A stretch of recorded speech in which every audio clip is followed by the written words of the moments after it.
ये फॉरमैन कौन सा, वही फॉरमैन, तो इस फॉरमैन ये गलत रिपोर्ट क्यों लेके आया? अभी मेरे पास आज ही फोन आया, उसकी प्रिंसिपल का भी आया, गाँव वालों का भी आया कि बराबर लॉन्ग लास्टिंग हो रहा है, स्कूल जर्जर हो रही है, कोई सुनाई नहीं दे रहा और पूरा आसपास का क्षेत्र खोद चुका है। तो ये गलत रिपोर्ट लेके क्यों आ रहे बार बार?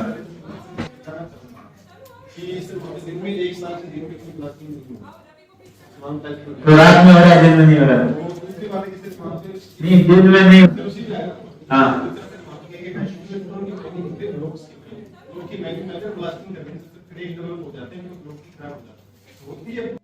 एकड़ ग्राम मनुका में खनिज ग्रेनाइट को छोड़ा या खनिज मैसेज स्टोन 8 ट्रांसपोर्टेशन के दोपहर प्रभावशाली में है तथा खनन पट्टों के पास राजकीय विद्यालय होने से खनन पट्टेदारियों को पूर्व कभी विद्यालय समय के दौरान खनन पट्टों में प्लास्टिक नहीं करने हेतु पाबंद किया जा चुका है।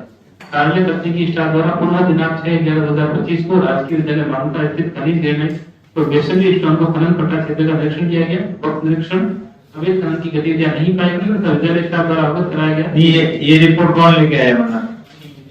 ये फॉरमैन कौन?